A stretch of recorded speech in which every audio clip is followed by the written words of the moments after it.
우리는 지금 믿음의 성장이라는 주제를 가지고 지금 네 번째 말씀을 드리고 있습니다. 오늘 마지막 말씀이 되겠는데, 그동안 뿌리에 대한 말씀을 드렸고, 위로 올라가는 줄기에 대한 말씀을 드렸고, 그 다음에 안으로 채워지는 말씀을 드렸고, 이제는 바깥으로 나무 가지가 성장하는 그 방향에 대해서 말씀을 드리려고 합니다. 나무 가지와 또 나무 가지에 붙어있는 그 잎사귀들이 잘 자라야 돼. 그렇게 하기 위해서는 뭐가 필요하냐면 물이 필요하고 양분이 필요하고 또 햇빛이 필요하죠. 식물에 있어서 물이라고 하는 것은 생명과 같습니다. 아무리 햇빛이 잘 들어도 물을 안 주면 죽어요. 그래서 화분을 키우시는 분들 보면은 어디 여행을 갔다 하던가 그래가지고 미처 물 주는 걸 잊어버리면 갔다 오면은 시들시들한 것을 보게 됩니다. 물을 정기적으로 잘 줘야 되는데, 생명입니다. 영적으로 우리의 믿음의 나무를 키우게 하기 위해 필요한 것이 바로 물인데, 그 생수인데, 생수가 뭐냐? 바로 생명이잖아요. 바로 그것은 복음이고 예수 그리스도다, 이렇게 우리가 고백할 수 있습니다. 요한복음 4장 14절에서 예수님께서 말씀하시기를, 내가 주는 물을 마시는 자는 영원히 목마르지 아니하리니 내가 주는 물은 그 속에서 영생토록 솟아나는 샘물이 되리라, 그렇게 말씀하셨어요. 예수께서 우리에게 주시는 영적인 생명이라고 말씀하셨습니다. 예수님을 믿고 그 예수님과 교제하는 자가 영적인 물을 공급받게 되고 그 믿음의 나무가 자랄 수가 있는 거예요. 내 속에 이러한 영적인 물, 영적인 생수가 들어오고 있는지를 확인할 필요가 있습니다. 물이 들어오면 물이 나올 수밖에 없겠죠. 그래서 우리의 삶에서 나와야 되는 물이 뭘까? 눈물이라고 생각해요. 정말 내 안에 생수될 수 있는 예수님께서 들어와 계시다면, 그래서 영적으로 그 생수를 공급받고 있다면 눈물이 나요. 그 눈물은 무엇보다도 먼저 은혜에 대한 감격의 눈물입니다. 나 같은 존재를 주님께서 사랑해 주시고 나를 구원해 주셨다고 하는 그 십자가의 은혜를 깨닫게 될 때에 우리를 감격할 수밖에 없어요. 그런 눈물이 있어야 돼요. 그런 눈물이 있으신가요? 또한 죄에 대한 통회의 눈물이 있어야 돼요. 은혜 받은 자, 은혜를 깨달은 자는 하나님께서 이렇게 은혜를 주셨건만 내가 주님의 뜻대로 살지 못하는 나의 모습을 발견하면서, 주님 내가 여기 있사오니 내 죄된 나의 모습을 받아주옵소서 하면서 통회하게 돼요. 내 죄 때문에 아파하며 눈물을 흘려보셨어요. 또 한 가지 눈물은 컴패션에 대한 눈물이다, 긍휼의 눈물이다, 이런 생각을 해보게 됩니다. 바로 예수님을 내가 고백하고 그분이 나의 주인으로 내 안에 살고 계시다면 그분의 눈물이 나의 눈물이 되는 거예요. 우리 예수님께서도 오셔서 눈물을 흘리셨는데 그 눈물은 긍휼의 눈물이셨어요. 나사로가 죽었을 때 그 무덤 앞에서 나사로의 하면서 눈물을 흘리셨던 예수님, 예루살렘 성이 무너질 것을 예언하시면서 그 무너질 때 그 고통당할 그 백성들의 그 영혼의 그 안타까운 모습을 바라보면서 눈물을 흘리셨던 예수님의 긍휼의 눈물, 이 눈물이 우리에게도 흘러야 된다는 거예요. 영적인 죽음 가운데 살고 있는 사랑하는 사람들을 바라보며 안타까운 마음을 가지고 눈물을 흘리고, 이 세상에 가득 차 있는 죄와 그 악을 바라보면서 통회하며 중보하며 눈물을 흘릴 수 있는 그 눈물, 여러분들에게 그 눈물이 있는가? 한번 점검해 보세요. 눈물과 더불어 땀방울이 있어야 돼요. 주님을 향해 헌신하고 봉사하는 땀방울, 열심히 부엌에서 봉사하시는 땀방울, 성가들이 열심히 봉사하시는 땀방울, 여기저기 주차장에서 차 정리하느라고 애쓰시는 그 땀방울, 보이지 않는 곳에서 애쓰시는 그 땀방울, 바로 그 땀방울, 바로 예수 그리스도가 내 안에 계시기 때문에 그 은혜에 대한 감사로 고백하는 봉사를 통해서 하나님이 받으시는 귀한 제물이 되는 줄로 믿습니다. 그러한 땀방울이 있을 때 그 속에 주님이 계신 거란 말이죠. 이 물과 더불어 나무가 자라기 위해서는 양분이 필요합니다. 내가 집에 난이 하나 있는데 좀 큼지막한 난이 있어요. 난도 종류가 많은데 그 이름은 모르겠습니다만 봄이 되면은 이렇게 약간 진 노란 색깔, 주황색 같은 그런 것이 피는데 몇 년째 키우고 있어요. 근데 햇빛 때문에 창문에 놓잖아요. 근데 이제 보니까 언젠가 보니까 이게 막 옆으로 자라가지고 가득 찼는데 흙이 줄어들더라고요. 그러면서 좀 시들시들해지는 거예요. 그래서 이 거름이 있는 흙을 사다가 두둑하게 채운 다음에 물을 잘 주니까 또 쫙 자라는 것을 경험했어요. 그래서 물만 필요한 것이 아니라 또 거름이 필요하구나. 물이라고 하는 것은 예수 그리스도, 생명이라고 한다면 예수 그리스도를 믿어서 내 안에 생명은 있는데 자라야 되는 거예요. 자라야지 그 큰 나무가 되고 가지가 생기는데, 믿음도 보니까 예수는 믿어서 교회 생활하면서 생명은 있고 구원을 받았는데 자라지 않는 분들이 있어요. 믿음이 미성숙한 분들이 있어요.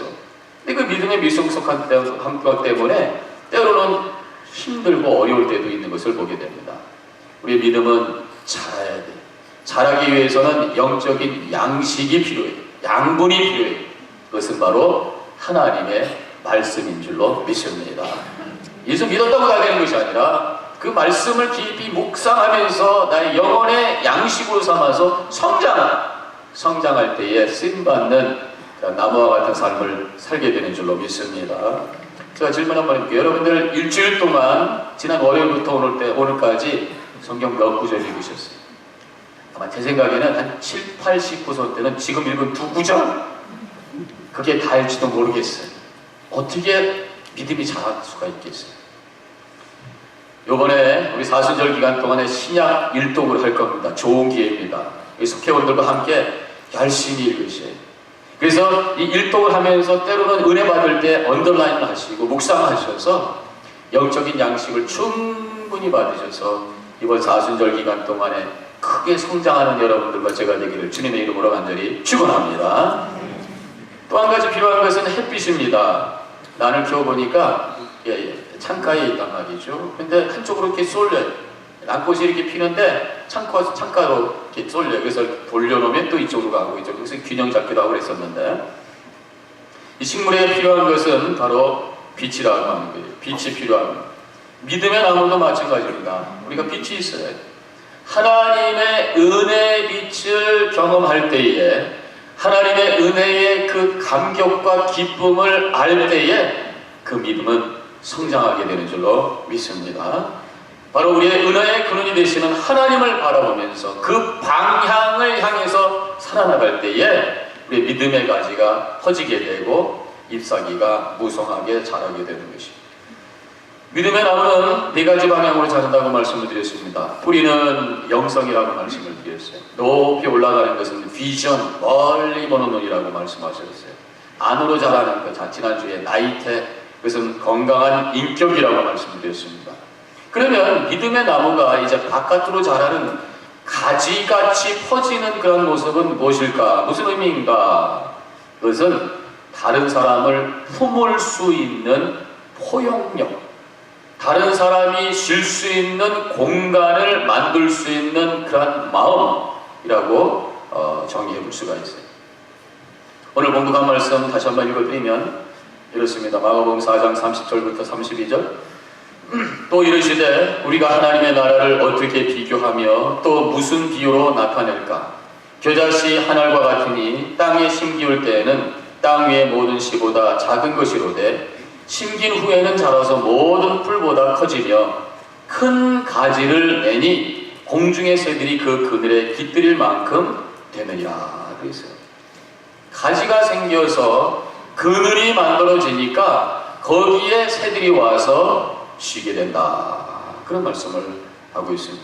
저는 이 말씀이 하나님 나라를 비유하면서 말씀하셨어요. 바로 가지가 무성하게 그늘져서 새들이 와서 깃들이고 있는 그 모습이 바로 하나님의 나라의 모습이다. 천국의 모습이다. 지금부터 시작되는 천국의 모습들은 바로 이렇게 큰 나무들이 함께 있는 하나님의 숲이라고 믿습니다.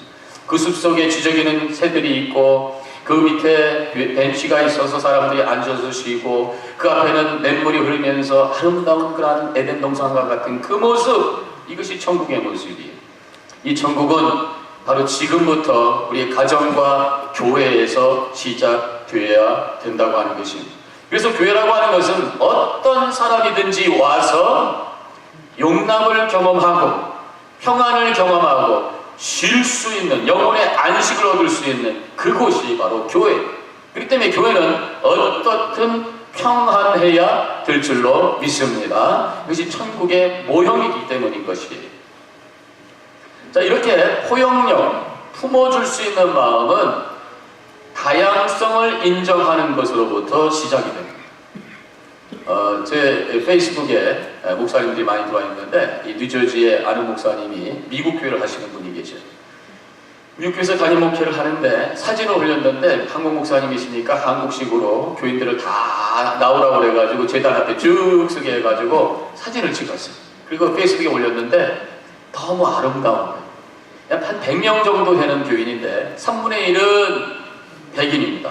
다들 나이 드신 할머니, 할아버지, 그 교회 아마 초창기 때부터 오래된 그런 교회 올드 멤버들 같아요.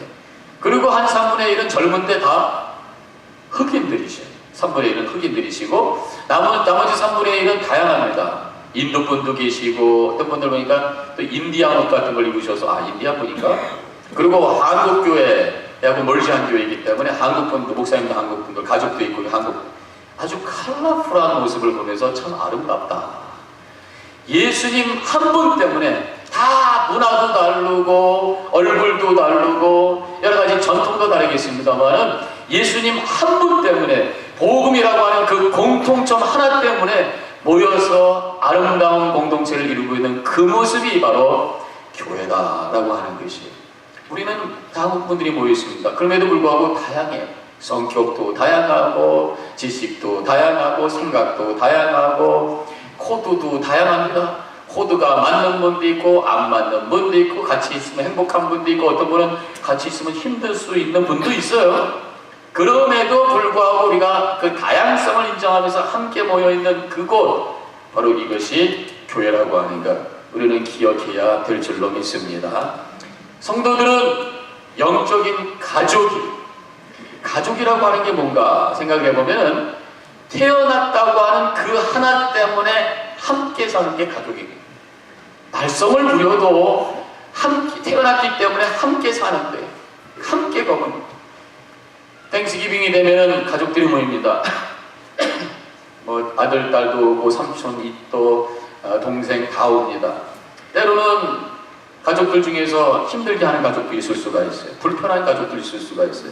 그럼에도 불구하고 가족이기 때문에 함께 모여서 터키를 함께 먹으면서 하하 호호 하는 게 바로 가족이라는 거예요. 우리 교회도 영적인 가족입니다. 서로 다를 수도 있어요. 때로는 불편할 수도 있습니다. 그럼에도 불구하고 예수 그리스도를 통해서 하나님의 자녀로 태어났다는 것, 그 하나 때문에 우리는 함께 모여서 교제하고 공동체를 이루는 것이 바로 교회라는 것. 그것을 품을 수 있는 마음을 갖는 것이 포용력이고, 그것을 품을 수 있는 마음을 갖는 것이 넓은 가지를 갖고 있는 큰 나무의 모습이라고 하는 것입니다. 좀 더 구체적으로 이 포용력을 더 크게 할 수 있는 그 마음이 어떤 마음인가, 그 생각이 어떤 생각인가, 제가 세 가지를 여러분과 함께 나누기를 원합니다. 첫 번째로는 우리가 더 포용력을 크게 하기 위해서는 손해 볼 수도 있다는 생각을 가지셔야 돼요. 난 손해 볼 수 없어. 이런 그런 마음을 갖고 있으면 좋은 관계를 만들 수가 없다고 하는 것입니다. 손해라는 게 뭡니까? 물질적으로나 정신적으로나 내가 좀 미치는 거예요. 미칠 수 있다는 마음을 가지셔야 거기서 좋은 관계가 만들어지고 다른 사람을 품을 수 있는 포용력이 생긴다. 이해타산하고 조금이라도 내가 손해보고 싶지 않다라는 마음을 가지면 좋은 관계를 만들 수가 없어요. 품을 수가 없어요. 물론 비즈니스는 손해보면 안 됩니다. 어떻게 살아도 이득을 보려고 애를 쓰셔야 돼요. 그러나 인간관계, 그러나 좋은 관계, 그러나 공동체는 이해타산을 하지 아니하고 좀 손해봐도 괜찮다라는 마음을 가지고 할 때에 거기서 아름다운 공동체가 세워지게 되는 줄로 믿습니다. 보통 사람들은 인간관계를 give and take라고 그래요. 준 것만큼 받아야 된다고 생각합니다. 그러나 품을 수 있는 마음, 큰 나무의 가지가 되는 것은 달라야 돼요. 내가 조금 손해볼 수 있다는 마음을 가지셔야 돼요. 내가 먼저 자존심 내려놔도 된다는 마음, 앞으로 내가 먼저 가고, 내가 먼저 말을 걸고, 내가 먼저 미안하다 그러고, 내가 먼저 가서 인사하고, 이것이 바로 품어주는 마음이고, 이것이 바로 큰 나무의 모습이라고 하는 것이. 권리 주장하기 전에 그 사람을 존중하는 마음이 먼저 앞서고, 내 입장을 앞세기 전에 그 사람의 입장을 한번 생각해 주고, 내 생각을 말하기 전에 그 사람의 마음을 헤아린 다음에 말하려고 하는 그 마음, 이것이 바로 내가 조금 손해보겠다고 하는 마음, 이것이 바로 품어주는 마음이라고 하는 거예요. 그런데 이런 마음이 그냥 생기는 것은 아니다. 내가 조금 손해봐도 괜찮다라는 마음이 생기기 위해서는 내가 부요한 자다라고 하는 것을 깨달을 때 가능합니다. 내가 많은 것이 있다라고 생각하면 조그만 거 가지고 사람들이 시시비비 가리지 않습니다. 내가 지금 캐시가 100만 불이 있단 말이에요. 근데 1000불을 손해봤다고 해가지고 그거 가지고 밤새 어떻게 하고 힘들어하지 않습니다. 아, 그 정도 괜찮아, 넘어가. 근데 내 주머니에 2000불이 있는데 1000불 미쳤으면 그거 가지고 힘들어가지고 밤새 고민하는 그런 삶을 살 수밖에 없다는 거예요. 내가 부유한 자라고 하는 것을 깨닫는 것, 그때 손해볼 수 있는 마음을 갖게 되는데, 우리 믿는 사람은 바로 믿음을 통해서 내가 부유한 자라고 하는 것을 깨닫는 자인 줄로 믿습니다. 왜냐하면 이 세상을 창조하시고 섭리하시고 주관하시는 분이 누구시에요? 나의 아버지인 줄로 믿습니다. 천국의 모든 아름다운 보화가 가득히, 금은 보화가 돌멩이처럼 발로 차도 굴러다니는 그곳이 내가 앞으로 유업으로 받을 그곳이라고 하는 것을 믿을 때에 우리는 풍요한 자라고 하는 것을 깨닫게 되고 손해봐도 괜찮다고 하는 그런 마음을 갖게 될 줄로 믿습니다. 사실은 가장 큰 손해본 분이 누굽니까? 바로 우리 하나님 아니시? 하나님께서 우리를 품어주기 위해서 가장 큰 손해보신 분이에요. 가장 귀하신 예수 그리스도 당신의 아들을 이 땅에 보내주셔서 십자가에 달려 돌아가시게 하면서 우리를 품어주셨단 말이죠. 얼마나 감사해요. 그래서 주님께서는 온 인류를 품을 수 있는 큰 나무, 모든 인류를 쉬게 할 수 있는 큰 그늘을 만들어 주신 분이 바로 우리 하나님이십니다. 그래서 우리 하나님께서는 이사야 55장 1절과 2절에서 이렇게 말씀하고 있습니다. 오호라 너의 모든 목마른 자들아 물로 나오라. 돈 없는 자도 오라. 너희는 와서 사 먹되 돈 없이 값 없이 와서 포도주와 젖을 사라. 너희가 좋은 것을 먹을 것이며 너희 자신이 기름진 것으로 즐거움을 얻을 것이라. 이렇게 말씀하고 있습니다. 두 팔을 크게 벌으시고 모든 사람들을 향해서 필요한 사람 다 오라. 내가 거저 주겠다. 은혜를 약속하시는 그 하나님, 모든 것을 받아주시는 그 하나님, 바로 그것이 우리가 고백하는 우리의 아버지 하나님이신 줄로 믿으시기를 바랍니다. 우리 예수님께서도 이렇게 말씀하셨어요. 마태복음 11장 28절 수고하고 무거운 짐진 자들아 다 내게로 오라. 내가 너희를 쉬게 하리라. 그래서 저는 십자가를 바라보면서 죄인들과 피곤에 지친 자들을 팔아주는 큰 나무다, 이런 생각을 해보게 됩니다. 예수님은 그 십자가에 달리셔서 두 팔을 크게 벌리시고 지금도 우리를 향해서 피를 흘리시면서 큰 손해를 보시면서 나에게 오면 내가 너희를 쉬게 하리라. 죄인들도 오면 내가 다 용서해 줄 것이고 지친 자들 내가 쉬게 하겠다 약속해 주시는 주님의 음성을 들으시기를 바랍니다. 그런 하나님을 믿고 그런 예수님을 영접하고 따라가는 성도들은 우리들도 서로를 향해 두 팔을 벌려서 품어주는, 그래서 큰 가지를 만들어 큰 나무로 성장하는 우리 성도님들이 되시기를 주님의 이름으로 간절히 축원합니다. 두 번째로 우리가 품어줄 수 있는 그런 나무가 되기 위해서는 자신의 문제를 먼저 소화해 주셔야 돼요. 내 문제를 소화한 사람이 다른 사람을 품어주고 다른 사람을 쉬게 할 수 있는 그늘을 만들어주는 사람이란 말이죠. 여름에 보면은 태양빛이 내리쬐입니다. 굉장히 뜨거워요. 그래서 밖에 있으면은 일사병에 걸릴 수도 있어요. 그런데 나무 밑에 가면 시원합니다. 사막기후 얼마나 태양이 뜨겁습니까? 그래도 나무 밑으로만 가면 시원합니다. 밑에는 시원한데 사실 위에 보면은 거기서 막 어떤 작용이 일어나고 있습니다. 뜨거운 햇빛을 소화하고 있는 어떤 작용이 일어나고 있는데 그것을 뭐라고 그러냐면 광합성 작용이다. 옛날에 생물 시간에 기억하시죠? 광합성 작용. 햇빛을 소화해서 에너지로 만드는 그 일이 잎사귀에서 그 위에서 일어나고 있단 말이에요. 밑에서 물이 올라옵니다.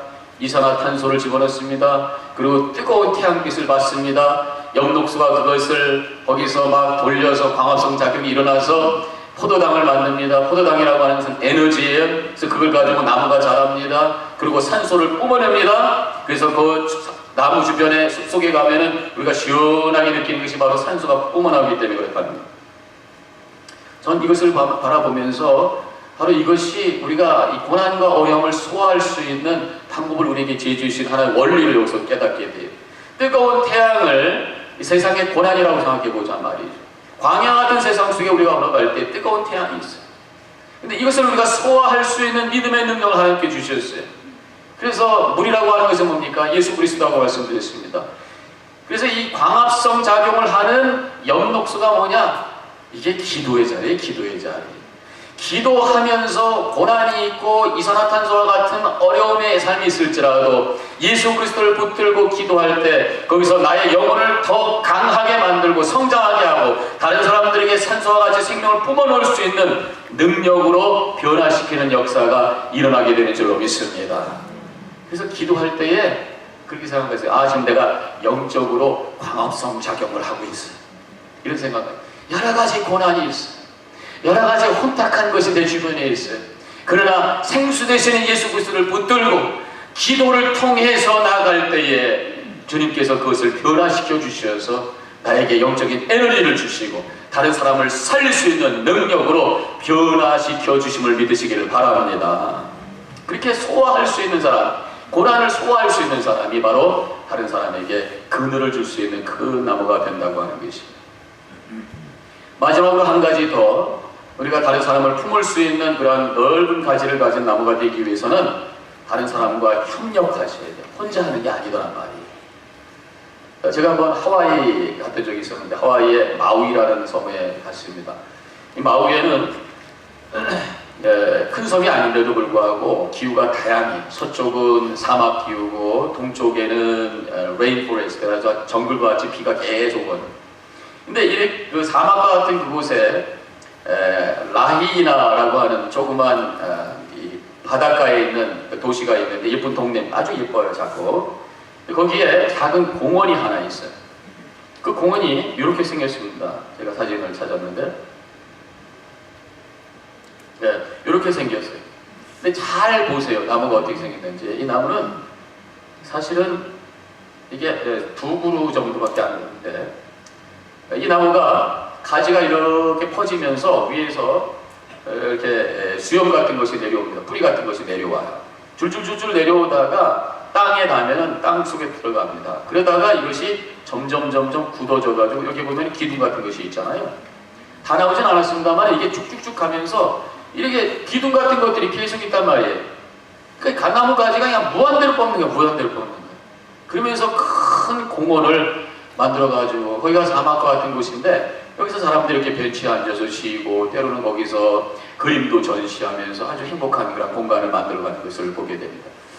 전 여기서 깨달아지는 것이 바로 나 혼자 되는 것이 아니라 다른 사람을 품을 수 있는 그런 큰 나무가 되기 위해서는 함께 협력해야 돼요. 나를 지원해주는 사람이 필요합니다.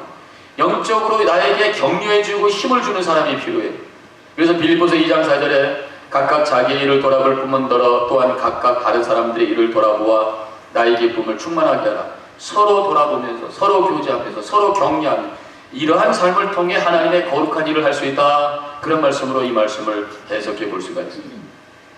성경에 이스라엘 백성들이 출애굽할 때에 아말렉이라고 하는 족속들과 싸울 때가 있었어요. 여호수아가 앞장서서 나가서 전쟁을 하는데 모세는 저 위에 올라가 가지고 손을 들고 있습니다. 손을 들면 그 전쟁이 자꾸만 이기게 되고 손이 피곤해서 내려가면 자꾸만 지게 되는 거예요. 그때 아론과 홀이 가가지고 손을 떠받쳐줍니다. 그 모습이 아까 그 나무하고 비슷하지 않아요? 우리가 다른 사람들 축복해주고 영적으로 승리의 삶을 살고 다른 사람에게 그늘되는 삶을 살기 위해서는 거룩한 주님의 뜻을 이루기 위해서는 누군가 내 발을 지탱해주는 그런 지원할 수 있는 사람들이 필요하다고 하는, 혼자 하는 것이 아니라는 거예요. 다른 사람을 섬기고 품어주는 일이 사실은 쉬운 것이 아니, 때로는 내가 꼭 이렇게만 해야 되는 거야? 이런 생각도 들 수 있어요. 내가 뭘 하신다고 저 사람한테 가서 머리 숙이고 내가 참아줘야 되고 내가 먼저 가서 인사해주고 그래? 이런 생각이 들 수도 있습니다. 속상한 마음이 들 때도 있어요.